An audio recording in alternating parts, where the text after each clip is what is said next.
소유권 부분에 대해서 보도록 하겠습니다. 우리가 이제 지난 시간에는요, 뭐를 했냐면 점유권을 했거든요.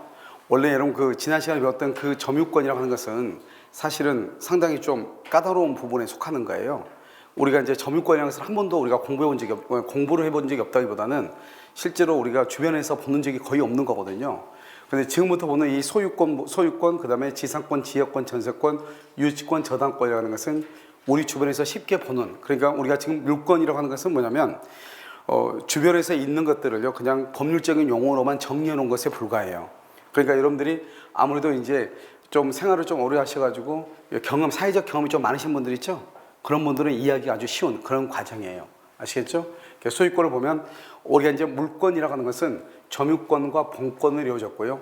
그 다음에 본권은 소유권과 제한물권, 제한물권은 용의물권, 담보물권, 용의물권은 지상권, 지역권, 전세권, 유치권, 질권, 저당권인데 질권은 시험 범위가 아니라고 그랬죠. 여기서 보면 저당권에서 2문제에서 3문제, 유치권도요 1문제에서 2문제, 나머지는 1문제씩 이렇게 나오는 거예요. 그러니까 소유권은 기본적으로 2문제가 나오는 거예요. 제일 적게 나왔을 때 점유권은 1문제가 이렇게 나와요. 알겠죠? 그래서 점유권은 양에 비해서 문제가 나오는 양은 좀 적지만 점유권이요 이 소유권하고 다 연결이 되어 있어요. 아시겠죠? 그 다음에 이 점유권과 소유권을 우리는 뭐라 하냐, 이 두 가지를 합해서 이것을 기본 물권이다 이렇게 얘기하는 거예요. 기본 물권이다. 그래서 지금부터 우리 이제 소유권하고요 점유권을 봤으니까 소유권에 대해서 한번 보도록 그렇게 하겠습니다. 이제 소유권의 내용이라고 되어 있죠. 우리가 소유권이라고 하는 것은 그것은 권리를 얘기해요. 이 소유권은 뭐를 할 수 있냐? 점유할 수 있고 사용하고 수익하죠. 내가 소유권을 가지고 있으면 뭐를 하죠? 그것은 남한테 빌려주죠. 빌려주면 여러분 어떻게 돼요?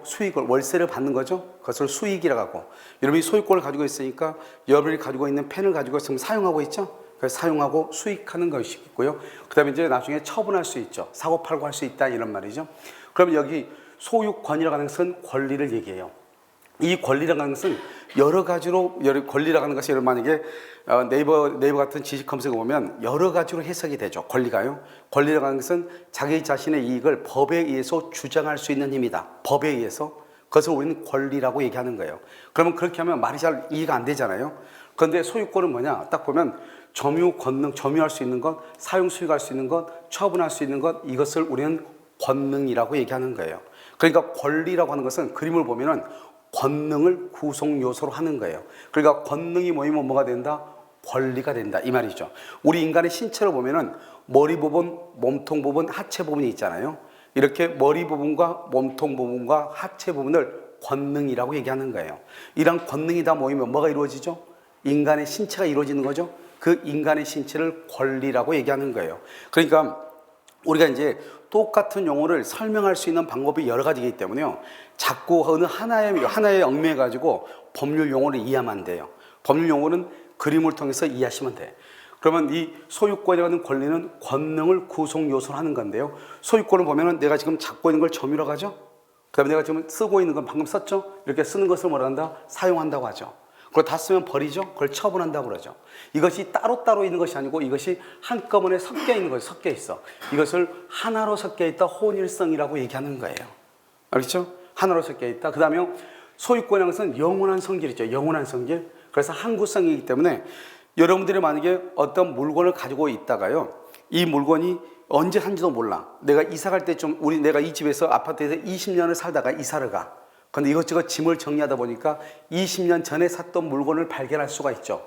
그러면요, 20년 전에 샀던 물건을 이 집에서 발견했잖아요. 그래도 여전히 이것은 누구 것이다? 내 것이죠. 그것을 말한다. 소유권은 영원한 성질이 있다. 그러니까 소유권이 시간이 흐른다고 해서 소유권이 없어지는 것은 아니다 이런 말이에요. 이것을 말한다. 항구성이라고 하고, 그래서 소유권은 시간이 흘렀다고 해서 권리가 소멸하는 것이 아니다 이 말이죠. 그래서 소멸시효에 걸리지 아니한다 이렇게 얘기하고요. 소유권은 점유 따로 사용 수익 따로 처분 따로 이렇게 하는 것이 아니고, 소유권은 점유와 사용 수익과 처분을 같이 하는 거예요. 그것을 우리 뭐란다? 완전하게 이 세 가지를 다 가지고 있다. 그래서 완전 물권, 이 세 가지를 다 가지고 있다. 전면적 지배권이라고 얘기하는 거예요. 그러면 이렇게요, 이 소유자가 누구냐? 갑이잖아요. 이 갑의 물건에 대해서 내가 갑의 집을 수리를 했는데 그 사람이 수리비를 안 줘. 그럼 수리비를 안 주면 수리비를 받을 때까지 그 물건을 잡고 있어야 되겠죠. 그 물건을 잡고 있는다. 이것을 뭐라 한다? 유치한다. 이렇게 얘기하는 거예요. 그래서 비용을 잡을 때까지. 그러니까 소유권자는 점유를 할 수 있는데 그 점유할 수 있는 것이 유치권자가 이게 을이거든요. 이 을에 의해서 소유권자가 점유할 수 있는 권능이 제한되는 거예요. 그래서 여러분 보면 우리 가끔 여기 보면 둔촌 주공 있죠?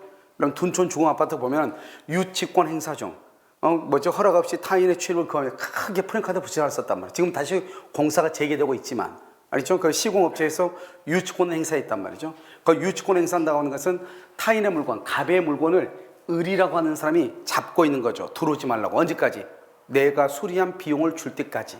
알겠죠? 그래서 유치다. 그러니까 소유권자는 점유할 수 있는데 누군가가 유치권자가 있으면 어떻게 되는 거예요? 그래서 점유할 수 있는 권능이 없어지는 거죠. 그것을 말한다. 유치권에서 소유권에 점유할 수 있는 권능이 제한을 받고 있다. 이렇게. 그래서 이것을 제한 물권이라고 얘기하는 거예요. 그 다음에 우리는 원칙적으로 내가 내 물건을 마음대로 사고팔고 할 수 있어야 되잖아요.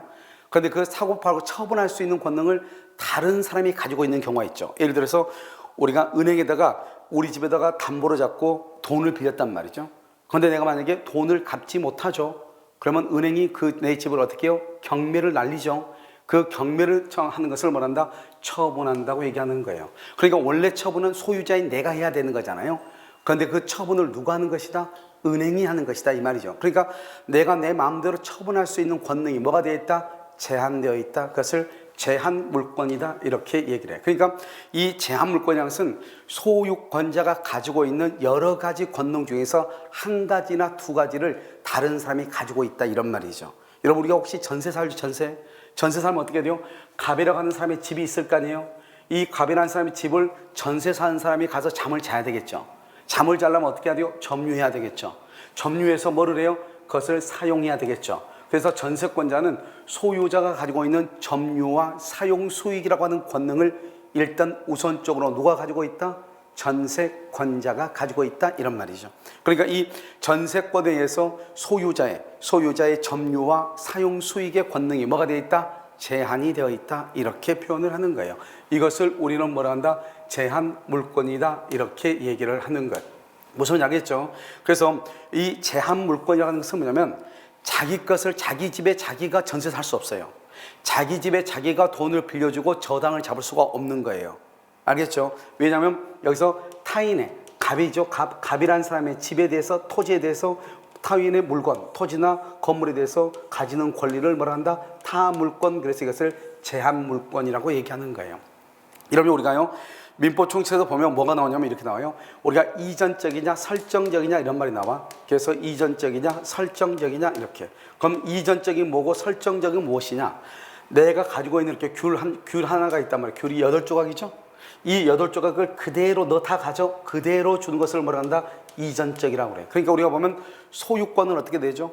내가 가지고 있는 물건, 내가 가지고 있는 모든 것을 그대로 넘겨주는 것, 매매계약을 하면 소유권이 그대로 넘어가는 거죠. 그것을 뭐라고 표현한다? 소유권 이전이라고 얘기하는 거예요. 그래서 우리가 항상 볼 때 소유권 설정 그러면 큰일 나. 소유권은 설정하는 게 아니에요. 소유권은 이전하는 거예요. 그럼 이전한다고 하는 것은 내가 가지고 있는 모든 그 권리를 그대로 주는 거예요. 그러니까 여러분들이 이제 학원에 오셔가지고 누군가가 귤을 하나 가지고 오죠. 가서 이거 하나 먹어. 그리고 귤을 다 주죠. 그걸 이전한다고 얘기하는 거예요. 그런데 설정이라고 하는 것은 뭐냐? 내가 가지고 있는 것 8가지 조각 중에서 이 중에서요 4조각만 뚝 떼가지고 이거 먹어. 그럼 나도 먹고. 그럼 다 준 게 아니고 일부만 준 거죠. 그것을 우리는 설정했다고 얘기하는 거예요. 그래서 이것을 이전적, 설정적이라고 그래요. 그러니까 봐, 우리가요 갑이라고 하는 사람의 소유권이죠. 갑이라는 사람 집에 전세를 잡는 거죠. 그럼 전세를 잡으면 어떻게 돼요? 왜냐하면 소유권은 점유와 사용 수익과 처분인데 전세는 점유와 사용 수익만 하는 거란 말이죠. 그러니까 전부가 아니고 일부만 하는 거죠. 그것을 우리가 뭐란다? 전세권 설정이라고 얘기하는 거예요. 아시겠죠? 그 다음에 여기요 저당을 잡죠. 저당은 소유권의 3가지 중에서 처분 권능만 제한을 해. 처분만. 그러니까 일부만 제한하는 거죠. 이것을 뭐란다? 저당권 설정이라고 얘기하는 거예요. 아시겠죠? 그런데 이제 여기서 이제 우리가 또 뭐를 하나 보냐면 이런 것을 한번 보는 것이죠.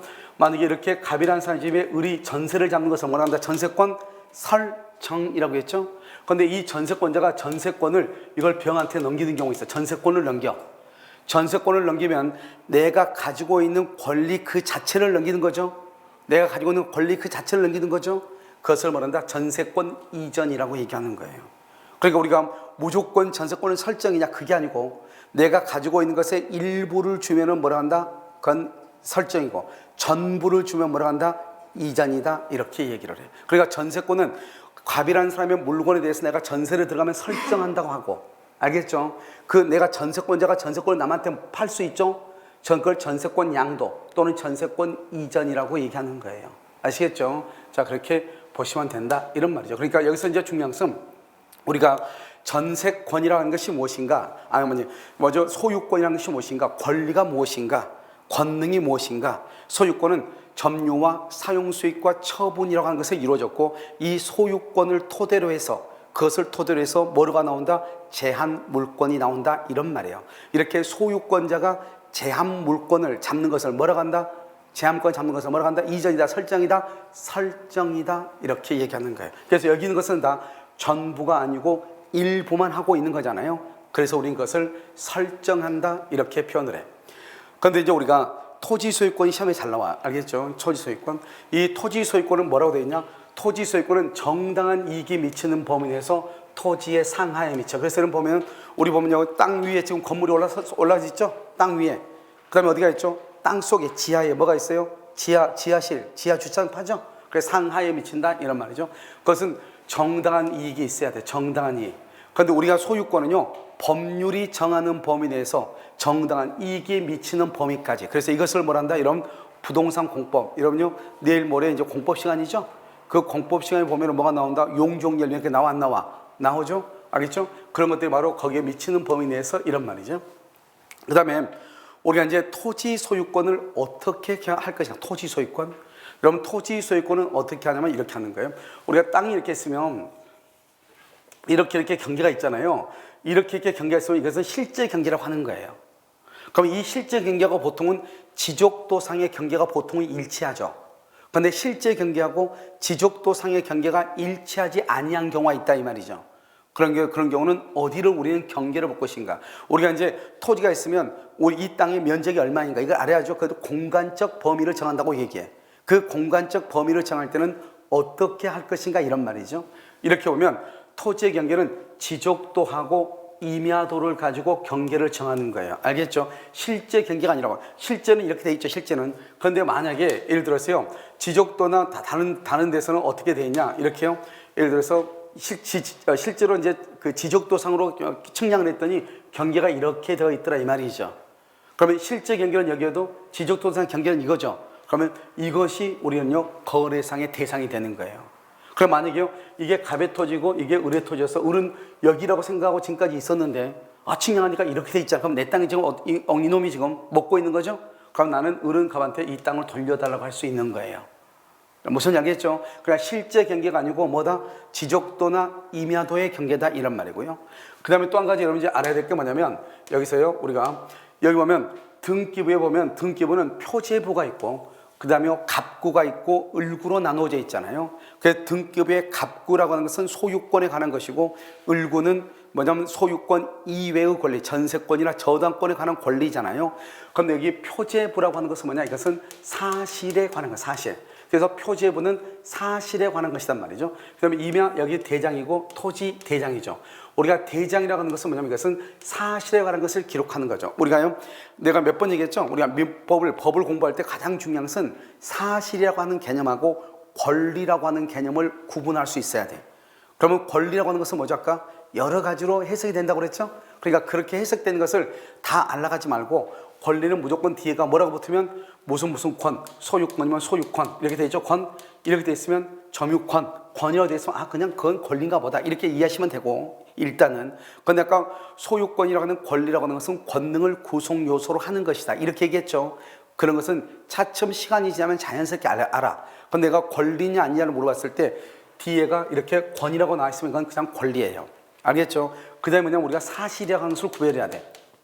이걸 구별할 수 있어야 여러분들이 뭐가 되냐면 중개사 법령에 가면 뭐가 나오냐면 우리가 이제 확인 설명이라 이런 것이 나온단 말이죠. 이 확인 설명을 현장에 가서 봐야 될 것인가 그럼 또는 다른 어떤 서류를 가지고 볼 것인가 이런 것이 있단 말이죠. 권리에 관한 것은 뭘 봐야 돼요? 등기부를 중심으로 봐야 되겠죠. 그런데요, 우리가 이건 높낮이가 있는지 없는지, 토지가. 그 다음에 악취가 풍기는지 안 풍기는지, 그건 어떻게 해야 돼요? 직접 가서 봐야 되는 거죠. 그러니까 우리가 오감으로 느끼는 것, 눈으로 보는 시각, 귀로 듣는 청각, 맛을 보는 미각, 후각, 냄새 맡는 것, 그 다음에 촉각, 이런 것들 있죠? 이런 것들을 뭐라 한다? 오감으로 느낄 수 있는 것을 다 사실이라고 얘기하는 거예요. 그러니까 만약에 예를 들어서 학교하고 우리 집하고 거리가 얼만큼 되냐, 그건 가봐야 되는 거잖아요. 그래서 눈으로 확인을 해봐야 되겠죠? 그런 것들은 다 뭐다? 사실의 문제이지 권리의 문제가 아닌 거예요. 그러니까 법을 공부할 때 우리가 기본적으로 권리와 사실의 문제를 이것을 감각적으로 이해를 해야 돼. 이것을 권리가 뭐지? 이렇게 고민하면 안 되고, 그럼 권리라고 하는 것은 뭐라고? 무슨 권이라고 나와 있으면 우린 것을 뭐라고 표현하고? 권리라고 표현하는 것이고, 그렇지 않고 우리가 오감으로 느낄 수 있는 것, 그것을 뭐라고 하고? 사실이라 이렇게 표현한단 말이죠. 그래서 여기서 보면 이 대장은 뭐를 기록하는 게 원칙이냐? 사실을 기록을 해. 그러니까 우리가 토지 대장이나 임야 대장이나 건축물 대장에는 뭐라고 되어 있느냐? 특히 건축물 대장에 보면은 이분은요 누군가가 이분을 나한테 설명을 한단 말이죠. 설명할 때 어떻게 해요? 이분은 안경 끼었고 머리는 뭐 떴고 옷은 주로 무슨 옷을 입고 앞에 앉고 막 이렇게 있잖아요. 그분 어떻게 나한테 설명을 해. 그 설명하는 것은 이분의 지금 모습을 설명하고 있는 거잖아요. 이건 권리예요, 사실이에요? 사실이죠. 왜? 눈으로 봐야지 확인이 되는 거잖아요.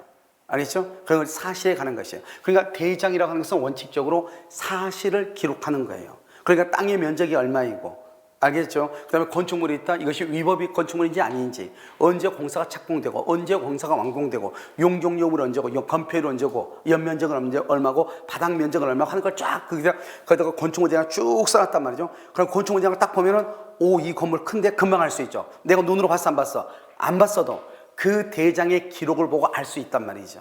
무슨지 알겠죠?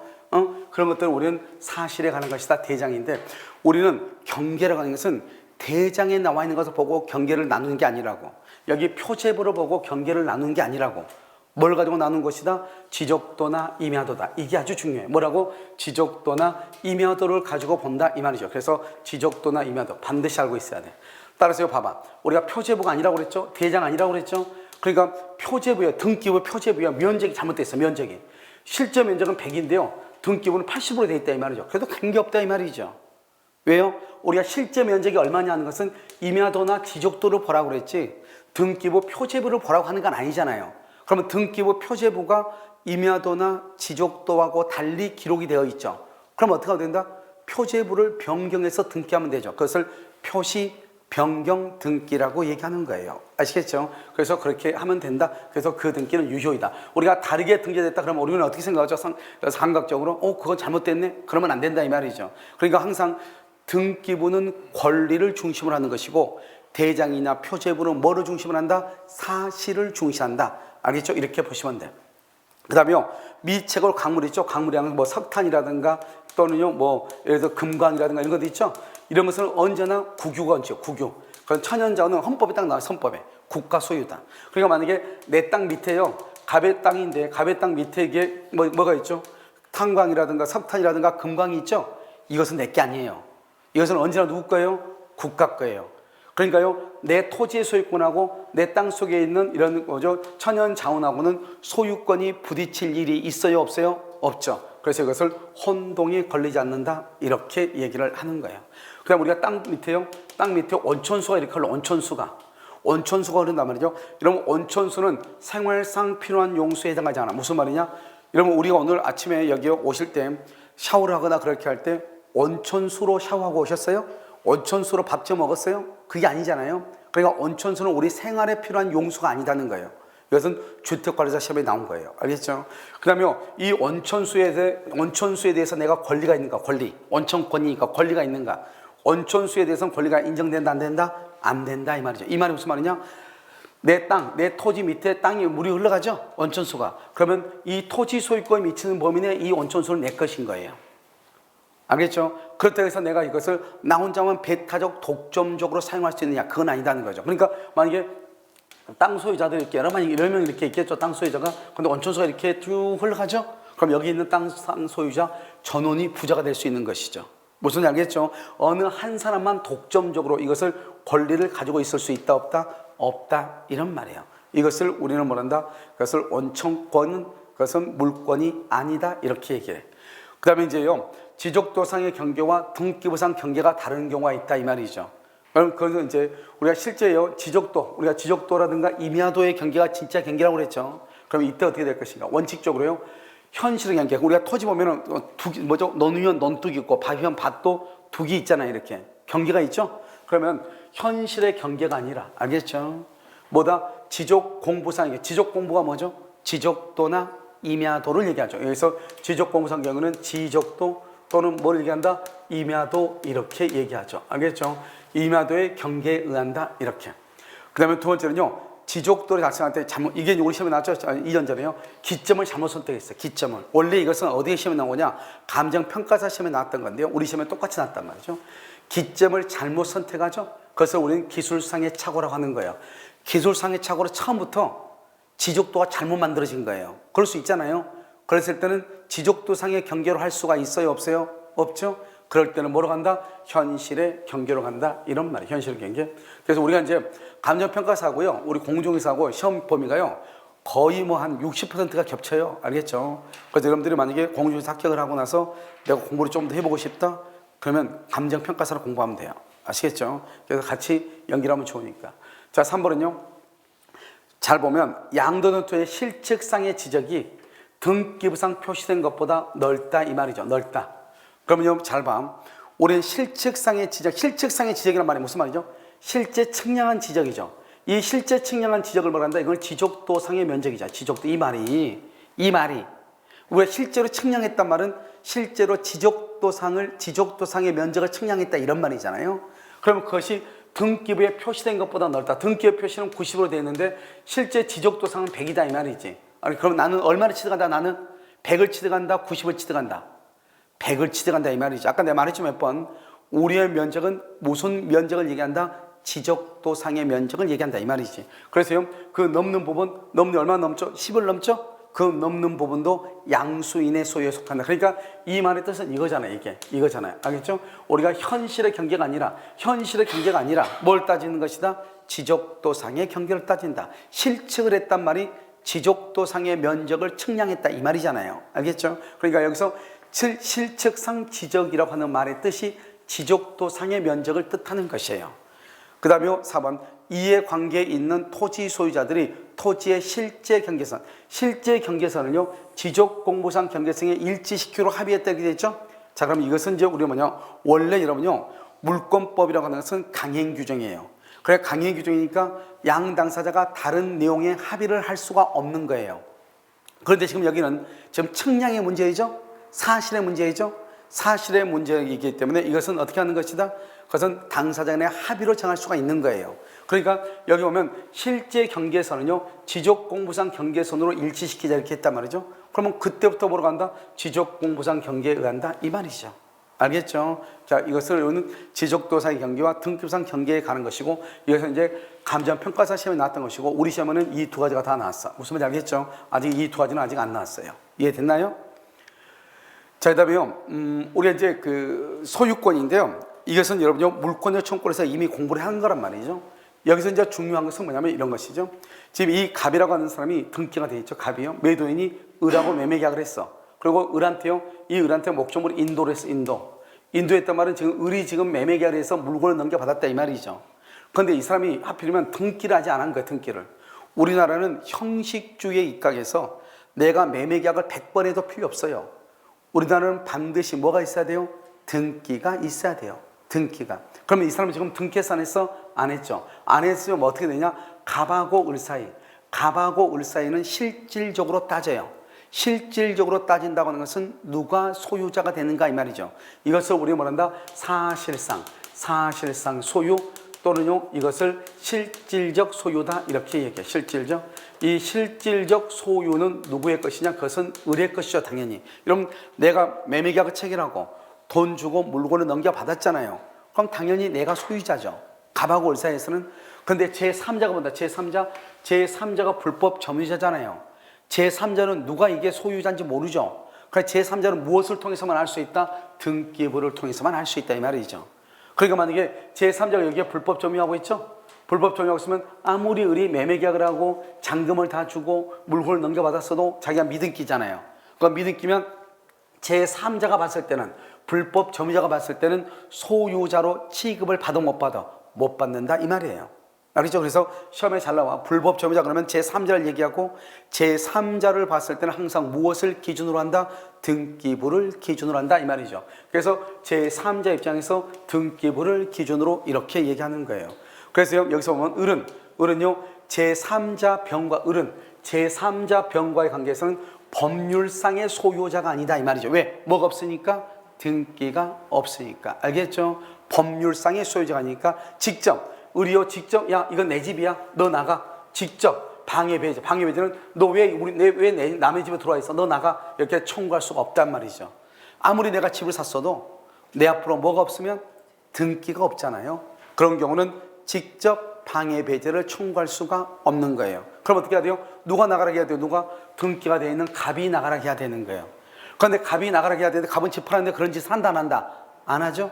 안 하니까 어떻게 해야 돼요? 할 수 없이 을이 원래는 갑이 병한테 너 나가 이렇게 해야 되겠죠? 근데 그걸 안 하니까 을이 갑을 대신해서 그걸 대위한다 이렇게 대위한다. 그래서 그래서 을이 갑을 대위해서 여기서 너 나가. 그럼 무슨 말이냐? 을이 뭐라 한다? 야 갑이 그러는데 야 너 나가래 이렇게 간단히 얘기하면 이해됐나요? 그것을 뭐라 한다? 대위해서 청구한다 이렇게 얘기하는 거예요. 대위해서. 이해됐죠? 이것을 항상 우리는 그러니까 뭘 가지고 따지는 것이다? 등기부를 가지고 따진다 이런 말. 등기부 아시겠죠? 등기부를 기준으로 한다. 항상 우리가 불법 점유자란 말이 나온다. 그럼 누구를 소유자로 볼 것인가? 그것은 등기부를 기준으로 한다 이렇게 이해하시면 돼. 그 다음에 이제 소유자의 물권자 청권이 있죠? 이건 아주 간단한 것인데요. 그래서 이제 명의신탁 이런 것은 우리가 아직 안 배웠으니까요. 자, 여기는 이제 이것은 우리가 어디에서 임했냐면, 물권자 청권을 했던 내용하고 똑같아요. 그래서 여러분요, 주의토지 통행권을 보세요. 자, 주의토지 통행권이라는 것은 뭐냐면, 주위의 토지를 통행한다 이 말이죠. 통행한다. 남의 토지를. 자, 그럼 봐요, 여기요. 우리가 이제 땅이 이렇게 있잖아요. 땅이 이렇게 있어. 이렇게 길이란 말이죠. 그런데 여기에서 이렇게요. 이게 갑의 토지고요. 이게 을의 토지인 거예요. 그럼 여러분 어떻게 해야 돼요? 여기가 지금 길인데 이 을의 토지는요. 다 막혀 있잖아요. 이렇게 막혀 있잖아요. 이 막혀 있는 것을 뭐란다? 맹지라고 하는 거예요. 이런 맹지 들어봤죠? 이것을 우리 뭐란다?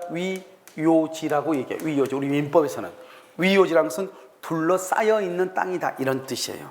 알겠죠? 그래서 위요지 이렇게 얘기해요. 이것을 우리는 어떤 공법에서는 여러분요 맹지라고 얘기하는 거예요. 그러면 이 땅은요 농사를 지을 수 있어요 없어요? 없죠. 집을 지을 수 있어 없어? 없어. 여러분들 앞으로 이제 건물 하나 짓고 싶단 말이죠. 건물을 내가 짓고 싶다고 해서 무조건 짓는 게 아니에요. 뭐가 없으면은요? 뭐가 없으면 길이 없으면 건물을 지을 수가 없는 거예요. 그럼 여러분 어떻게 한다? 이 을이라는 사람이 갑이라는 사람한테 뭐를 청구할 수 있느냐? 여기서요 을이 갑한테요. 여기 보면 이 땅이 지금 인접해 있죠. 인접에 있다는 것은 지금 붙어 있죠. 그러면 을이 갑한테 뭐라냐? 여기다 길을 좀 내달라 이렇게 요구할 수 있어. 길을 내달라 이렇게. 길 좀 내줘 이렇게. 됐죠? 그럼 이렇게 길을 내주면 이 을이요 여기서 통행할 수 있는 거잖아요. 그러면 이 을을 뭐라 한다? 여기 이 토지를 뭐라 한다? 주위 토지라고 그래. 주위 토지. 주위에 있는 토지. 주위에 있는 토지를 통행할 수 있는 통행권자다 이렇게 얘기해. 통행권자. 알겠죠? 그 다음에 이 갑을 뭐라 한다? 이것을 주위 토지를 을이 통행하죠? 통행하면 이것을 여기를 뭐라 한다? 통행지라고. 땅 지자. 통행하는 땅. 그래서 이것을 통행지 뭐라고 한다? 소유자 이렇게 얘기해. 통행지 소유자다 이렇게 얘기해. 그래서 주위 토지를 통행할 수 있는 권리가 있다. 이것을 주위 토지 통행권이라고 하는데 이것은 법에 의해서 당연히 성립해. 그러니까 여러분요 우리가요 어떤 사람들 땅 살 때 있잖아요. 항상 뭐라고 하냐면 땅이 이렇게 있으면 여기 이렇게 맹지란 말이죠. 그럼 이게 갑의 토지고 이거 을의 토지인데 이 갑의 토지는 평당 100만 원이에요. 그런데 이렇게 맹지인 땅은 평당 10만 원밖에 안 돼. 알겠죠? 그럼 이 사람 뭐라 하냐? 이 사람 여기 길이 없으니까 이 갑한테 가서 계속 가서 길 좀 내달라고 해. 해줘 안 해줘? 안 해줘 이 사람은. 왜? 내가 만약에 길을 내주면 어떻게 돼요? 내주면 이 사람 땅값이 갑자기 10만 원이 얼마가 돼? 100만 원이 되니까 배가 아프니까 안 해준다고. 알겠죠? 그건 고민할 필요가 없는 거예요. 알겠죠? 어떻게 하면 된다? 지금 우리가 이제 그걸 배우는 거예요. 이런 땅이 있으면 어떻게 한다? 당장 이 땅을 개발을 해야 되겠다. 당장 이 땅을 개발을 하려면은 이런 땅을 사면 안 되죠. 왜요? 이것은 소송으로 붙으면 보통 아무리 안 걸려도 1년 정도는 걸리거든요. 알겠죠? 그럼 내가 앞으로 한 2, 3년 뒤에 개발을 할 예정이다. 그러면 이 땅은 평당 100만 원, 이 땅은 평당 10만 원이니까 10만 원에 사는 거예요. 평당 10만 원에. 사고 나서 어떻게 한다? 우리 갑한테 내용 증명을 보내. 내용 증명. 그래서 도면 첨부해가지고 이 땅 이렇게 명지에서 어디 걸어다닐 길이 없으니 알죠? 길을 좀 내달라. 그래서 나는 이렇게 내줬으면 좋겠다. 그러면 나는 당신한테 월세를 얼마 주겠다 한 달에. 알겠죠? 그러니까 이것을 보내. 그래도 저쪽에서 응하지 않겠죠? 그럼 한 번 더 보내. 2번 정도 보냈죠? 그럼 그것을 증거로 해가지고 법원에다가 소송을 제기하면 돼. 그래서 법원에 소송을 제기해가지고 내가 이 땅을 걸어다닐 수 있게끔 될 수 있단 말이죠. 알겠죠? 이것은 법에 의해서 강제적으로 인정되는 거예요. 왜냐? 우리나라가 보면 여러분요, 의외로 좁은 땅 같지만 우리나라도 나름 넓은 땅이에요. 알겠죠? 그런데 우리가 여러분 부동산학 개론에서 뭘 배우죠? 토지라고 하는 것은 늘릴 수가 있다 없다? 없단 말이에요. 원칙적으로요. 그래서 그걸 부증성이라고 얘기하는 거잖아요. 그렇기 때문에 우리가 토지를 뭐라 한다? 토지를 유한한 자원이다 이렇게 얘기해. 마음대로 만들어낼 수 없다 이 말이죠. 이 유한한 자원인 것을 이것을 어떻게 해야 돼? 합리적으로 가장 효율적으로 사용할 수 있어야 되잖아요. 단지 길이 없다 해서 이 땅을 사용하지 못한다. 그럼 말이 돼 안 돼? 안 되죠. 이걸 우리 뭐란다? 우리가 이제 항상 노무현 정권에서부터 문제가 됐던 것 토지 공개념의 문제인 것이에요. 알겠죠? 이 땅이라고 하는 것은 어느 한 사람의 개인의 권리만 주장할 수 있는 것이다 아니다? 아니고 우리가 이 세대를 살아가는 사람들이 더불어 같이 살아가야 되는 것이다 이 말이죠. 그래서 그런 개념에서 나온 게 바로 뭐냐면 상린이다. 상린. 서로 상자. 인접해 있는. 서로 인접해 있는. 알겠죠? 이런 땅들의 관계, 이것을 상린 관계다 이렇게 얘기를 하는 거예요. 그래서 지금부터 상린 관계에 대해서 한번 살펴보도록 그렇게 하겠습니다. 자, 우리가요 상린이라는 것은 방금 얘기했죠. 땅이 지금 붙어있죠? 붙어있어? 붙어있는 경우는 어떻게 한다? 서로 인접해 있어야 돼. 그 다음에 인접해 있는 것은 동산한데 부동산만. 동산한데 부동산만. 그 다음에 부동산의 소유자. 원래는 소유자 이렇게 돼 있어. 소유자 상호 간의 관계를 다루는 것을 상린권이라고 해요. 여기 봐봐요. 상린권은 뭐지? 이것은 권리라고 그랬죠. 권리란 말이죠. 이것은 소유권 속에 포함되어 있는 내용이다. 봐. 소유권의 내용이라고 하는 말의 뜻은 소유권 속에 들어가 있다 이 말이죠. 그럼 소유권 속에 들어가 있단 말의 뜻이 뭐죠? 그러면 상린권이라고 하는 것은 소유권 속에 들어가 있다. 그 말의 뜻은 이것은 독립한 물권은 아니다 이 말이죠. 알겠죠? 그러니까 상린권이라는 것은 우리가 다른 권리 아니고 우리가 아까 소유권은 무슨 성질이 있다고 했죠? 영원한 성질, 항구성이 있다고 그랬죠? 그래서 소멸시효에 걸리지 않아. 아무리 시간이 흘러도 권리가 소멸하지 않는다 이 말이에요. 그 다음에 여기는 소유자만 행사할 수 있다고 법에 나와 있지만 실제로는 지상권자, 전세권자 이 사람들한테도 준용을 해. 그럼 준용한다는 말이 무슨 말이냐? 원래는 지상권, 전세권에도 상린관계가 있다 이렇게 써야 되는데 그렇지 않고 소유권에다 써놓고 지상권자, 전세권자도 있다 이렇게 하는 준용이죠. 그래서 임차인에게는 유추 적용이 돼. 그럼 여기는 부동산이죠. 이런 부동산은 뭐가 부동산이죠? 토지하고 건물. 토지하고 건물을 부동산이라고 한다고 그랬죠. 우리가 여러분요 지난 시간에 배웠죠. 부동산은 모두 몇 가지인가? 5가지죠. 토지, 건물, 임목, 명인, 방법에 의해서 공시되는 것, 농작물 5가지가 있죠. 근데 우리가 보통 부동산 그러면 좁은 의미로는 토지와 건물을 얘기해. 여러분들 만약에 부동산 중개업자가 되면은 보통 이제 중개하는 것이 바로 뭐죠? 토지와 건물이잖아요. 그냥 토지와 건물을 우리는 보통 부동산 이렇게 얘기해. 그 다음에 여기 인접이니까 격지란 말이 뭐예요? 떨어져 있다면. 여러분 봐봐. 지금 여기 강의실을 보면은 지금 강의실 지금 책상에 지금 3개가 붙어 있죠? 각각 붙어 있지. 이걸 인접이라고 그래. 그건 지금 이분들하고 떨어져 있죠? 여기 떨어져 있죠? 이걸 격지라고 얘기하는 거예요. 알겠죠? 그러니까 상린이라는 것은 서로 상자, 서로가 인접해야 돼. 서로가. 이 2가지 이렇게 서로 지금 인접해 있죠? 이걸 상린이라고 얘기하는 것이고 여기하고 지금 떨어져 있죠? 이것을 격지라고 얘기하는 거예요. 그러니까 격지는 되면 된다 안 된다? 안 된다. 이것을 상린관계다 이렇게 얘기해요. 이러한 상린관계는 독립한 물권이 아니기 때문에 등기를 할 수가 없는 거예요. 등기를 할 수 없는 것을 우리가 지난 시간에 배웠던 187조 법률의 규정이라고 얘기하는 거예요. 자, 그 다음에 여기 봐. 이건 상린관계고 그러면 상린관계는 법에 의해서 당연히 인정돼. 그러니까 여러분들요 땅을 샀는데 맹지죠. 그럼 떨 필요 없는 거예요. 알겠죠? 시간이 좀 걸려. 땅 주인이 아니지만 법원에 소송을 하면 당연히 인정되는 거예요. 그래서 법원에서 두 사람 뭐라고 해가지고 잘 합의하라고 그래.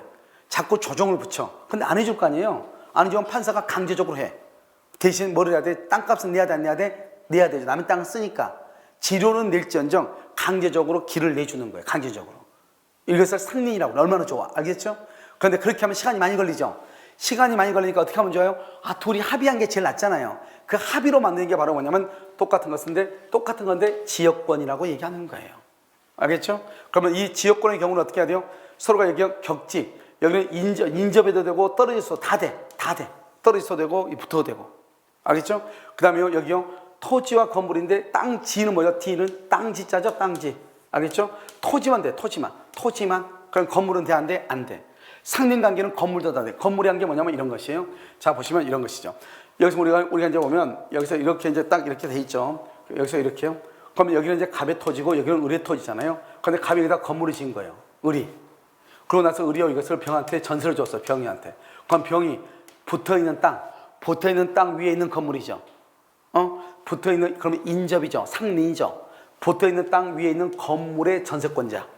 이 사람도 갑한테요 길을 좀 내달라고 할 수 있는 거예요. 왜? 전세를 살려면 어떻게 해야 돼요? 아니 밖에도 외출하고 해야 될 거 아니에요.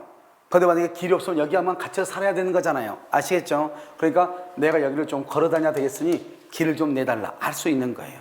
누구요? 건물의 전세권자, 건물의 소유자도. 그런데 지역권은 건물의 전세권자는 지역권을 설정할 수 있어 없어? 없어. 지역권은 오직 뭐만 한다? 토지만. 그런데 상린은 토지 소유자도 되고 건물의 소유자도 되고 다 된다 이 말이죠. 그런데 지역권은 토지 소유자는 주장할 수가 있다 없다? 없고 뭐만 주장할 수 있다? 건물의 지역권은 토지의 소유자만 할 수 있고 그 다음에 건물의 소유자는 주장할 수가 없는 거예요. 그래서 토지만 이렇게.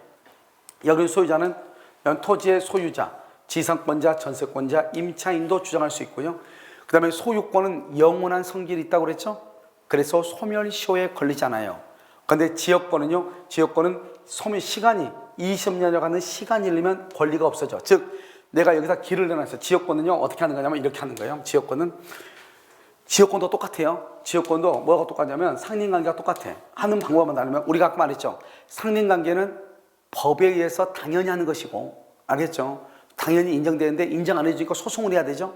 그런데 지역권은 두 사람 간의 합의로 하면 된다 이 말이죠. 그래서 여기서 보면 이게 이제 갑의 토지고요. 이건 을의 토지예요. 그러면 갑이라는 사람이 갑의 토지고 을의 토지면 여기는 길이죠. 도로단 말이죠. 도로니까 이 사람은 마음대로 걸어다닐 수 있는데 이 사람은 그게 할 수 없죠. 이렇게 막힌 땅을 무슨 땅이라고 한다? 공법에서는 뭐라고 한다? 맹지. 민법에서는 뭐라고 한다? 위요지라고 한다 이 말이죠. 알겠죠? 그래서 이제 어떻게 하는 것이냐? 이때요 이 갑이 을한테 말로 하죠. 여기다가 이렇게 길을 좀 내줄 수 있니? 여기서 통행, 내가 걸어 다닐 수 있게끔 통행 지역권 이렇게. 야 내가 좀 걸어 다닐 수 있게끔 길을 좀 내줄 수 있니? 이렇게 얘기하는 거예요. 이걸 통행 지역권이라고 얘기하는 거예요. 그럼 내가 너한테 돈 얼마 줄게? 이렇게. 그럼 길이 있으니까 이 사람이 이 땅을 사용할 수 있죠. 그러면요 이 사람을 그것을 길을 좀 내달라고 요구하죠. 그것을 이 사람을 요역지라고 하고요. 알았어. 그럼 걸어다녀. 성 나가죠. 그럼 승역지다. 이렇게 얘기해요. 요역지, 승역지. 그런데 여기서 봐봐. 우리가 지역권이라고 하는 말의 뜻은 뭐냐. 지역권은 만약에 이 갑의 땅은요. 여기요. 이 땅은요. 만약에 길이 없으면 어떻게 돼? 이 값이 땅값이 땅값이 똥값이 되는 거죠. 그렇잖아요. 그런데 만약에 길이 있으면 어떻게 돼? 여기가 평당 100만 원이야. 근데 이거는 평당 10만 원인데 길이 있으면은 도로가 있으면은 여기도 평당 100만 원, 여기도 얼마? 평당 100만 원이 되죠. 그럼 평당 10만 원짜리가 평당 100만 원이 되죠. 그러면 경제적 가치가 커졌어요? 줄어들었어요? 커졌죠. 그것을 뭐라 한다? 지역권은 요역지의 편익을 위한다. 이때 편익은 뭐라 한다? 다른 말로 하면 경제적 가치를 뭐라 한다? 증대시키는 것이다. 이것을 편익이다. 이렇게 얘기해. 알겠죠? 그래서 지역권은 요역지의 편익을 위해서 존재하는 게 지역권이야. 그러니까 이 지역권은 갑하고 을하고 두 사람 간에 합의를 해서 등기를 따로 해야 돼. 알겠죠? 그러면 시간이 단축되겠죠? 알겠죠? 그런데 이게 안 되니까 뭘 한다? 어쩔 수 없이 뭘 하는 거야? 법원에 소송을 하죠. 무슨 관계로? 상린 관계로. 원래는 어떻게 해야 되는데 빨리빨리 하려면 이건 합의만 있으면 바로 그냥 내일도 가능하잖아요. 그러니까 이것은 지역권으로 원칙은 해봤는데 하다 안 되니까 어쩔 수 없이 어떻게 하는 거예요? 법원에다가 이제 소송을 하는 거죠. 그걸 말한다? 상린 관계에 의해서 한다. 이런 뜻이에요. 그럼 지금 이해되셨죠? 자, 그렇게 보시면 되는 거예요. 자, 그 다음에요. 여기서 보면 이제 주의 토지 통행권이죠. 주의 토지. 이걸 주의 토지를 통행할 수 있는 거 이제 용어 정리가 돼야 돼. 지금 여기 보면 이 땅이 지금 어떻게 됐어요? 이 땅이 지금 여기 갑의 땅하고 을의 땅이 지금 서로 지금 어떻게 됐어? 인접했죠. 인접했죠. 여기요 인접해 있잖아요. 여기요 갑의 땅, 을의 땅이 지금 인접 붙어 있죠.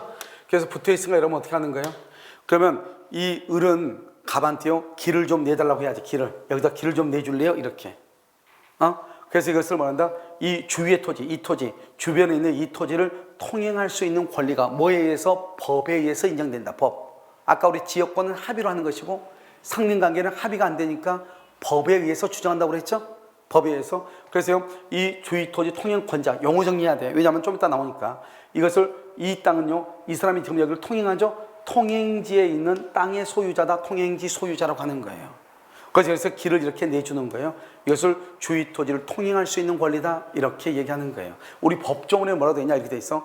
어느 토지와 공로 사이에 그 토지의 용도에 필요한 통로가 없어.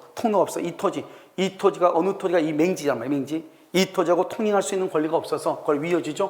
주위의 토지를 통행하거나 주위의 토지, 갑의 토지를 통행하거나 통로가 없이는 공로에 출입할 수 없다. 도로에 출입할 수 없는 경우 또는 공로에 또는 과다한 비용을 요하는 경우 알겠죠? 여기 준유효지는 여기에요. 공로의 총이 또 먼저 통하려면 과다한 비용을 요하는 경우 여기가 준유효지예요. 준유효지. 알겠죠? 여기까지가 준위효지예요. 알겠죠? 여기다 준유효지라고 해야 돼. 알겠죠? 그래서 준위효지라는 것은 위효지에 준한다 이 말이죠. 알겠죠? 그래서 주의 토지를 통하여 공로로 출입할 수 있는 권리 이것을 주의 토지 통행권이다 이렇게 얘기해. 그런데 봐봐요. 이 사람이 여기다 통행을 하려면 어떻게 해야 돼요? 남의 땅을 걸어다니죠. 이러면 남의 땅을 걸어다니면 돈 내야 돼, 안 내야 돼? 돈 내야 되겠죠. 그래서 통로의 요건을 구비하면 당연히 성한다. 요건을 구비하면 이 말이 무슨 말이죠? 맹지인 경우는 당연히 인정된다 이 말이죠. 아까 뭐라고 했죠? 뭐에 의해서? 법률의 규정에 의해서 당연히 성립하고. 만약에 여기 봐봐. 이게 맨 처음에 이게 길이 없었어. 맨 처음에는 길이 없었는데요. 나중에 여기가 길이 서리고 개설되다 보면 통로가 개설이 됐다 이 말이죠. 그럼 어떻게 돼? 이 사람이 이쪽으로 걸어다니면 되는 거죠. 그렇잖아요. 그러면 당연히 이 길은 당연히 없어져. 공로가 개설되면 통행권은 당연히 소멸해버려요. 그러니까 맹지면 당연히 권리를 주장해. 당연히. 맹지가 아니면 당연히 그 권리는 없어져. 여기가 도로가 있는데도 불구하고 나는 이쪽보다 이쪽이 더 좋아. 계속 걸어다닌다고 주장하면 된다 안 된다? 안 돼. 알겠죠? 이게 법에 의해서 인정되니까 그래. 그러니까 만약에 맹지면은 당연히 걸어다닐 수 있는 권리가 생기는 것이고 맹지가 아니면 더 이상 걸어다닐 수가 있다 없다 이런 말이에요. 알겠죠? 그 다음에 여기서 토지에 접하는 공로가 개설됐다. 이걸 공로가 길이 공로라는 것은 공중에 제공된 도로죠. 공로가 개설되면은 통행권은 당연히 소멸한다 이 말이죠. 알겠죠? 그것을 얘기하는 것이고요. 그 다음에 이제 봐봐요. 지금 여러분들이 지금 공부를 하려면 뭐를 지금 보고 있어야 되냐면 이걸 보고 있어야 돼. 이거 지금 여기 지금 내용 있잖아요. 이 내용을 보면서 지금부터 봐야 돼요. 이 그림을 보면서 이 그림을 보면 주위 토지를 통행할 수 있는 권리죠.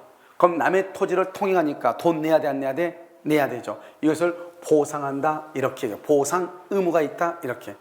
그래서 보상 방법으로는 일시로 줄 수도 있고 정기로 줄 수도 있고. 그럼 보통 우리는 일시로 보통 많이 주죠. 한꺼번에. 알겠죠? 그 다음에 통행권 인정 당시 통행지가 어디죠? 잘 봐야 돼.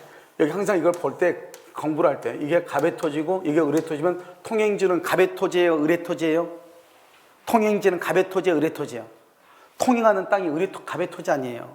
통행지의 임요상당액이란 말은 만약에 여기서 이만큼 있죠. 이만큼은 통행로로 정하면은 이 땅을 다른 사람한테 빌려줘봐. 월세를 주면 받을 수 있는 게 월세가 10만 원이다. 그러면 이 10만 원이 통행료의 기준이 된다 이 말이죠. 지로회가 된다. 그 다음에 통행지를 도로로 여러분요. 도로는 원래 도로로 하는 거 뭐예요? 그럼 공적인 목적으로 사용하는 거죠. 여러분 우리 도로 걸어다니죠. 이 도로 걸어다니면 여러분 어떻게 돼요? 그 돈 내 안 내? 안 내죠. 알겠죠? 그럼 공익의 목적으로 하기 때문에 그렇단 말이죠. 그럼 도로는 원래는 뭐가 없냐면 가치가 원래는 없는 거예요. 그런데 그것이 뭐가 됐을 때 개발이 됐을 때는 다른 땅하고 똑같이 엄청난 가치가 있지만 개발되기 전까지는 뭐예요? 그냥 공중에 제공된 도로로서 공공의 목적을 위해서 있는 것이죠. 그러니까 원래 도로 자체는 가치가 있어 없어요? 없는 거예요. 그러니까요 여기 보면 통행지를 도로로 평가해야 해서 산정한 임요상당액이 통행지 소유자 손해라고 볼 수 없다 이 말이죠. 알겠죠? 그래서 도루로 평가해서 산정한 임료상 그러면 안 되지. 도루로 평가해보면 어떻게 돼요? 돈이 있어 없어? 없죠. 그래서 안 된다 이 말이죠. 알죠? 임료상당액이다 이렇게. 우리가 만약에 보상을 해야 되는데 보상하지 않죠. 그렇다고 해서 통행권이 소멸하는 것은 아니야. 이 사람이요 한 달에 10만 원씩 주고 있는데 안 줘. 그러니까 내가 다시 말뚝 박아버렸어. 못 걸어다니게. 그럼 되는데 안 된다 이 말이에요. 왜요? 통행권이라는 것은 법에 의해서 당연히 인정되는 것이란 말이죠. 그럼 무조건 말뚝 박아버리면 안 돼. 알겠죠? 그럼 어떻게 해야 돼요? 그럼 나는 그럼 어떻게 해야 돼? 돈 안 주면 돈 안 줘. 그럼 어떻게 하면 돼? 법원에 소송을 제기하죠. 돈 달라고. 소송을 제기하면 뭐가 나와? 판결문이 나오죠. 그 판결문을 가지고 이 사람의 땅을 압류해서 경멸해서 돈을 받아가야지. 걸어다니면 뭐게끔 막아버리면 안 된다 이 말이에요. 알겠죠? 그 다음에 뭐죠? 통행지 소유자가 있고 통행권자가 있고 두 가지가 있잖아요. 두 가지가 있죠? 그럼 통행지 소유자는 누구고 통행권자는 누구냐 이 말이죠. 여기 보면 지금 여기서 여러분요 한번 봐봐. 통행지 소유자가 있다. 그럼 이걸 뭘 얘기하는 것이냐? 여기 여기 잘 보라고. 통행지 소유자는 여기고 통행권자는 여기죠. 그 말을 알고 지금부터 봐야지. 용어를 정리할 때. 그래서 지금부터 여기 통행지 소유자는 땅을 제공한 사람이고 통행권자는 걸어다니는 사람이죠. 그럼 여기다 길을 냈잖아요. 그럼 이 길을 낼 때 그럼 돈은 누가 내야 돼? 돈은 누가 내? 갑이 내야 돼? 을이 내야 돼? 을이 내야죠. 상식적으로. 자기가 걸어다니는데 내가 내 땅을 제공하는데 내가 여기 도로까지 내 돈을 해줘. 그럼 말이 안 돼. 안 되잖아요. 알겠죠? 그러니까 여기 보면 통행지 소유자. 통행지 소유자는 지금 이 갑을 얘기해. 갑에 대해서 보면 갑은 원칙적으로 통로 개설든 적극적인 의무를 부담하지 않는다. 내가 막 길을 여기다 내주다 하면 내가 막 포크레인으로 이렇게 길을 내줄 필요는 없다 이 말이죠. 그럼 길을 누가 내야 돼? 을이 길을 내야죠. 을하고 갑하고 이쪽에다 길을 내 그러면 을이 알아서 길을 내야죠. 이해됐죠? 그 다음에 따라서 통행로 개설비용, 통로 개설할 때 비용은 누가 내야 돼? 통행권자가 낸다 이 말이죠. 알겠죠? 그 다음에 여러분 봐봐. 말을 이해해. 말을 통행이잖아요. 그럼 통행이란 말이 뭐예요? 걸어다니는 거죠. 걸어다녀야지. 만약에 이 을이요 여기다 걸어다니겠더니 여기다 담벼락을 딱 싸가지고 자기 혼자만 걸어다녀. 그것을 우리는 뭐라 한다? 점유한다고 그래. 점유한다. 점유하는 것은 내 것처럼 사용한다. 그러면 돼? 안 돼? 안 돼. 뭐만 해야 돼? 걸어만 다녀야 돼. 알겠죠? 그래서 여기 보면 전적으로 점유하고 있으면 된다 안 된다? 안 돼. 그러면 인도 내 거 돌려달라고 청구할 수 있어. 그 다음에 통행권자는 이때 통행권자 누구죠? 여기 갑이죠. 갑 통행권자. 아니 여기 을 통행권자. 그럼 통행권자는 그럼 어떻게 한다? 통행권자는 통행에 방해가 되는 경우 당초 적법하게 설치된 담장의 철거도 청구할 수 있어. 무슨 말이냐? 이 갑이요 여기다가 길을 내달라고 해놓고 법에 의해서 재판에서 졌어. 그래서 판사가요 이쪽에다 길을 내줘라 이렇게 해서 어쩔 수 없이 길을 내줬어. 너무 얄미운 거예요. 그러니까 여기다가요 담벼락을 쌓아서 밤에 몰래 그럴 수 있잖아요. 그러면 된다 안 된다? 안 되죠. 그러면 을은 갑한테 뭐란다? 이 담벼락을 뭘 하라고? 철거하라고 청구할 수 있다 이 말이죠. 알겠죠? 그런데 만약에 이 사람이요 여기다 걸어다니려면 이러면 어떻게 해야 돼요? 여기가 너무 진흙탕이야. 진흙탕이면 걸어다닐 수 없잖아요. 그럼 어떻게 할 수 있어? 여기다가요 여기 보면 모래를 깔 수도 있고요 나무도 제거할 수 있고요 다시 더 이상 도로를 포장할 수도 있는데요 도저히 걸어다닐 수가 없어. 그러면 다른 쪽으로 옮겨가지고 또 통로를 개설할 수도 있고요 그 부분에 통로를 또 뭐 할 수 있다? 도로 포장 같은 것도 다 할 수 있는 거예요. 알겠죠? 자, 그 다음에 여기서 우리가 뭘 봐야 되냐면요 여기서 우리 법이라는 것은 법의 위계 질서라고 하는 것이 있어. 법은 배우는 우리가 헌법이라고 하는 것이 있고요 그다음에 여기 뭐가 있다? 법률이라고 하는 것이 있고요 법에는요 그다음에 명령하고 규칙이 있어. 명령하고 규칙이라고 하는 것이 있고요 그다음에 이거 조례라고 하는 것이 있어. 이 조례는 지방의회라고 하는 경기도의회, 남양주시 의회에서 만든 걸 조례라고 그래. 명령과 규칙이라는 것은 행정각부, 행정부에서 알겠죠? 행정부에서 그것을 법을 시행하기 위해서 하는 것을 명령. 그래서 여러분 보면 나중에 공법하고 그 다음에 이런 중개사법을 보면 무슨 말이 나오냐? 시행령이라고 하는 말이 나와. 시행령. 이것을 명령이라고 얘기하는 거예요. 자, 법률은요 국회의원들이 만드는 거. 헌법은요 국민투표로 만드는 거. 국민투표. 그래서 국민투표로 만든 것을 헌법이라고 해. 그러니까 우리가요 우리나라는 뭐죠? 민주공화국이 돼 있죠. 그래서 우리는 뭐 어떻게 되냐면 국민이 국가의 주인이라고 돼 있어. 근데 국민이 국가의 주인인데요 이렇게 고생해가지고 먹고 살려고 그렇게 공부하고 있잖아요. 주인이요. 알겠죠? 그래서 대통령은 뭐라고 한다? 국민의 머슴이 되겠다 했는데 걔는요 지금요 일 갔다 저리 갔다 지금 용산 갔다가 또 청와대 들어간다고 했다가 난리굿이죠. 자기 멋대로 하고 있어. 알겠죠? 그리고 비행기 타려고 하면 못하게 하고. 알겠죠? 온갖 갑질은 다 하고 있잖아요. 이게 이제 문제인 것이죠. 그러니까요 이 민주주의라고 하는 것은 우리는요 국민을 주인이라고 하는 것은 뭐를 얘기하는 것이냐? 그것은 우리가 이제 그 국민들을요 얕잡아 보는 거죠. 그 국민들을 얕잡으니까 국민들은 이 정도의 사람이야. 이 사람들은 우둔한 사람이야. 그러니까 우리가 국민들을 위한다고 한번 척만 하면 돼. 이게 바로 민주주의예요. 간단히 얘기하면. 그러니까 여러분들 보면 투표할 때 보면은요 돈 몇 푼 주면 또 찍어주고 이렇게 하잖아요. 이게 국민 투표. 그게 국민 투표하니까 헌법에는 주거의 자유가 있어요. 주거의 자유. 주거의 자유. 여기요 여기 법에 민법 우리 민법에 지금 뭐가 있죠? 상린관계가 있어. 그러면 잘 봐봐. 이 맨 위가 헌법이니까 법률은 헌법을 위반하면 안 돼. 알겠죠? 명령은 법률이나 헌법을 위반하면 안 돼. 그러니까요, 우리가 상린관계, 주의토지 통행권이죠. 상린관계, 주의토지 통행권. 내가 길이 맹지니까 다른 사람의 땅을 내가 통행하고 싶어. 통행한다 할지라도 그 사람의 주거의 자유를 침해하면 안 된다 이 말이죠. 그러니까 남의 땅을 걸어다니면서 그 사람이 생활하는 공간이 있을 거 아니에요. 그 사적 공간을 침해하면 돼, 안 돼요? 안 된다 이런 말이에요. 그럼 무슨 지금 이해됐나요? 그러니까 여기서 중요하단 말이죠. 그러니까 여기서 보면 뭐가 되냐? 여기 통행권은 민법상의 권리잖아요. 통행권을 행사한다고 하면서 주거의 자유, 헌법상의 권리잖아요. 헌법상의 권리를 침해하면 된다, 안 된다? 안 된다 이런 말이에요. 그 다음에 여기가 이제 통행이죠. 통행할 때는 어떻게 통행한다? 현재 그 토지의 용법에 따른 이용의 범위에서 인정돼요. 현재요. 그래서 뭐를 한다? 장차의 이용사항까지 미리 대비해서 정할 것은 아니다. 알겠죠? 이게 중요해. 우리의 통행권은 현재 이용한. 그러니까 이 토지가 이렇게 있다 말이죠. 여기서 이렇게 갑이고 이건 을이잖아요. 그러면 현재 있는 이 땅을 이용하기 위해서 만약에 여기가 농사를 짓는다. 그럼 농사 짓면 트랙터가 들어가야 되겠죠. 트랙터가 들어가려면 폭이 얼마나 돼야 돼요? 4m는 돼야 되겠죠. 이해됐나요? 그런데 여기서요 비닐하우스를 해. 그럼 비닐하우스 하면은 트랙터가 들어갈 필요가 있어 없어? 없죠. 그럼 통로의 폭을 2m만 인정해 주면 된다 이 말이죠. 내 말 지금 이해되셨나요? 그러니까 이 토지의 현재의 이용상, 토지의 용법에 따라서 인정해 주는 거예요.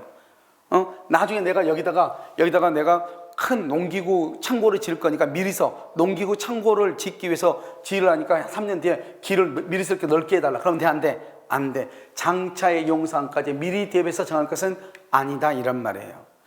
그 다음에 여기요. 현재 통로를 이용하는 것보다 편리하다는 이유만으로 다른 장소로 통행권이 없다. 무슨 말이냐? 길을 여기다 내놨는데 을이 뭐라냐? 자기는 이쪽보다는 이쪽이 더 좋아. 왜냐면 이쪽이 자기가 사업장이 있단 말이죠. 그럼 이쪽에 가가지고 빨리 이쪽으로 가면 되잖아요. 그러면 내가 이쪽이 좀 불편하니 이쪽으로 옮겨달라. 을의 편의를 위해서는 안 돼요. 그런데 어떤 것은 되냐? 이렇게. 만약에 땅이 이렇게 있잖아요. 땅이 이렇게 있는데 이건 갑의 땅이고 을의 땅인데 여기가 원래 길이 있었거든요. 그런데 길이 있었는데 여기에 온천수가 개발이 돼. 온천수가. 그럼 온천수가 개발되면 그럼 어떻게 해야 돼요? 이 사람도 돈 벌어야죠. 온천수를 가지고. 알겠죠? 그러니까 이때는 토지의 이용 상황에 변화가 왔죠? 그럴 때는 길을 좀 옮겨달라 이 말이에요. 이쪽으로 옮겨달라. 아시겠죠? 할 수 있다 이런 말이죠. 그래서 여기 보면 통행로가 항상 뭐다? 특정한 장소로 고정되어 있는 것이 아니고 이용 상황에 변동이 생긴다 이 말이지. 그럴 때는 뭐 할 수 있다? 변경할 수 있다 없다? 있다 이런 말이고. 여러분 남의 땅을 걸어다닐 때 어떻게 해야 돼요? 남의 땅을 걸어다닐 때는 남한테 피를 많이 주면 돼야 안 돼요? 안 되죠. 그럼 법에 나와 있어. 소원이가 가장 적은 방법을 선택하라 이 말이죠.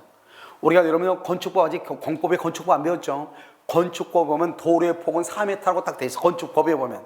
그런데 통행권은요 무조건 4m를 인정해 주는 것이 아니고 어떻게 한다? 현재 토지의 용법에 따라서 인정해. 현재 토지의 용법. 그러니까 만약에 트랙터가 들어다니지 않는다. 그러면 얼마만 해주면 된다? 2m만 해주면 되고 트랙터가 인정된다. 그러면 몇 m? 4m는 인정이 되고 그냥 걸어만 다닌다. 1.5m만 인정해 줘도 된다 이 말이죠.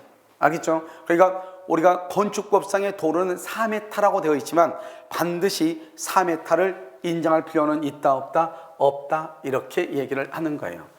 그 다음에 이제 마지막으로 우리가 보면 우리가 봐봐. 땅이요 갑하고 이 땅을 같이 공유하고 있어. 같이 공유하고 있다가 분할을 해. 분할을 하다 보니까 이렇게 된 거야. 이렇게 분할을 보니까 갑자기 맹지가 아니었는데 맹지가 생긴 거예요. 여기에 지금 맹지가 생겼잖아요. 지금 여기가요. 처음에는 맹지가 아니었는데 근데 이 땅이 갑이 땅이 혼자. 근데 갑이요 땅을요 나눠가지고 팔아먹었어. 팔아먹었는데 하필이면 여기를 이렇게 길이 없게끔 이렇게 잘라가지고 팔아먹었다 이 말이죠. 알겠죠? 그럼 어떻게 해? 맨 처음에는 맹지가 있었어 없었어? 없었죠. 없었는데 분할하다 보니까 땅을 일부만 팔다 보니까 맹지가 생긴 거잖아요. 알겠죠? 그래서 맨 처음에는 없었는데 생겼죠. 그러니까 을은요, 을은 가만테 뭐라고 하냐? 을은 가만테요. 이렇게 뭐라고 하냐면 이 길을 걸어나올 수 있게끔 만들어 달라. 그래서 을은 가만테 무상으로 공짜로 다니게끔 길을 내달라고 할 수 있어. 왜? 처음부터 없었는데 내가 땅을 사다 보니까 일부만 사다 보니까 토지를 분할하다 보니까 맹지가 생긴 거잖아요. 그래서 그럼 어떻게 할 수 있다? 그래서 을은 가만테요. 뭘 한다? 무상으로 통행할 수 있는 보상 의무가 없다고 되어 있지. 아주 중요해. 이걸 뭐라고 하냐? 일부 양도 당사자, 분할 당사자 간에만, 일부 양도 당사자, 분할 당사자 간에만, 알겠죠? 보상 의무가 없는 거예요. 알겠죠? 여기 봐봐, 여기 무상통행권은 분할이나 일부 양도 당사자만 적용된다 이 말이지. 당사자만. 그런데 이 땅이요, A한테 팔릴 수 있고 이 땅이 B한테 팔릴 수 있죠. 이것을 승계인이라고 그래. 이 승계인한테는 적용이 안 돼. 이게 항상 시험에 잘 나와. 알겠죠? 시험에 잘 나온다. 이 두 가지만. 그러니까요, 우리가 원칙적으로 남의 땅을 걸어다니면 보상을 해야 되잖아요. 그런데 보상을 하지 않아도 되는 경우가 있다. 일부 양도 당사자, 분할 당사자 간에만. 그런데 그 땅을 누구한테 팔아먹었다? 그럼 다시 산 사람은 뭐 한다? 그것은 유상이다, 무상이다, 유상이다 이 말이죠. 재밌는 말은요, 여기 한번 봐봐요. 되게 웃긴 거죠. 여기 보면 이 사람이 원래 여기서 이렇게요. 갑이고 을인데요. 여기 원래 이렇게 길이 있었어, 여기 길이 있었어. 그러니까 이 사람은 이쪽으로 걸어다니면 되고 나는 이쪽으로 걸어다니면 되는 거잖아요. 그런데 이 사람이요, 여기다 어떻게 했냐? 이렇게 한 것이에요. 여기다요, 건물이 길이 있는데 여기다 건물이 이렇게 딱 지은 거, 이렇게. 건물, 통로를 막았어, 자기가. 통로를 막는 건물을 자기가 축조해서 자기가. 원래는 여기다 이렇게 건물을 이렇게 지으면 안 되잖아, 길이니까.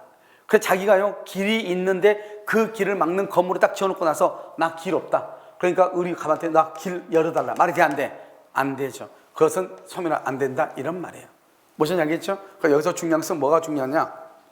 첫 번째, 우리가 분할 당사자 간, 일부 양도 당사자 간은 유상이다, 무상이다, 무상이다. 그런데 승계에는 뭐가 된다? 유상이다, 이런 말이에요. 아시겠죠? 이것을 주의토지 통행권이다, 이렇게 얘기를 하는 거예요. 알겠죠?